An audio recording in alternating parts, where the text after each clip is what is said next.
state of the world of Warhammer 40k is one of constant war. It's a non-stop battle against the forces of darkness. The Space Marines themselves are at the front line of the fight, and they have been created in order to be the ultimate fighting machine. What fascinated me about Space Marine was it was a world that I'd never encountered before. I realised there are dedicated enthusiasts, and over 20 years this has been an IP that people are very enthusiastic about. So to see something that's had that kind of longevity, there has to be something behind it. I got involved with Space Marine because somebody approached me and asked me if I wanted to voice the hero of video game, which I'd never done before. I found the idea intriguing. I then came in to have a look at the artwork and get acquainted with the world of Warhammer 40k and like what I saw. Having dipped my toe into this world, I kind of want to take a big swim now. I play Captain Titus, who's the leader of the Space Marines. And he is a 7-foot fighting machine. He is a warrior monk. There's a Zen element to him that allows him to perhaps question things that other Space Marines wouldn't. Our plan is unchanged. The appeal of playing Titus, bearing in mind I've played a lot of villains in my time, was that he's the hero. The fact that he has a strand of something that runs through him makes him a little more interesting than just a straightforward whiter than white hero, was what appealed to me as well. I don't believe the world is black and white. I don't believe that people are black and white. I think we all have the possibility to be villainous within us, but we all have the possibility to be heroic.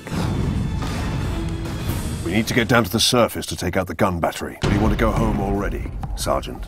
Titus's voice was a very important element, because that is the thing that I'm bringing to this world. I will destroy Nemroth with skill and steel. Seeing the pictures of him, how he's drawn, the armor that he wears, the determination on his face, the squareness of his jaw, means that that heroic element you have to create in the voice. I'm finished with you yet, Space Marine! But I am finished with you, Orc. I didn't really base it on anybody that I've heard, other than the fact that in order to bring that weight of power and ability, and somebody who you'd follow anywhere, I needed to bring some sort of depth and strength to it. Stand fast, Ultramarines.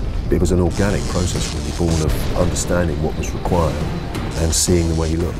There's a strategy behind it. Their leader is no fool. That's perfect, thank you. Okay.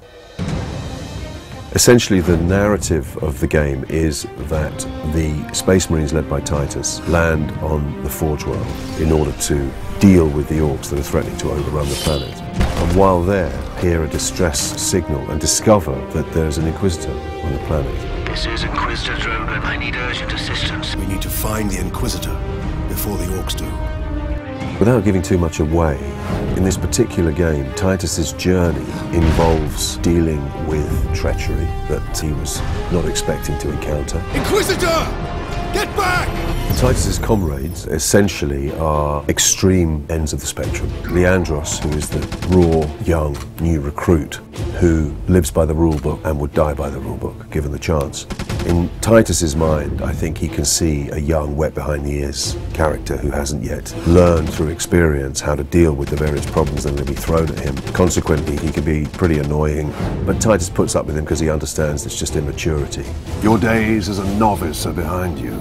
Why do you still interpret the Codex so narrowly? I suppose he has a natural distrust of anybody who lives by the book. The search for answers must wait. What if that is too late? You forget yourself, Ultramarine. Sidonis is perhaps he's his equal. He's certainly a battle-hardened veteran of many campaigns, and is probably Titus's closest companion, if he has such a thing. He trusts him, relies on him, would have him as his point man in any given situation. Never trust the Inquisition! Voice acting in a video game differs from film in the sense that you haven't got the ability to demonstrate anything with your face, with your eyes, your demeanour.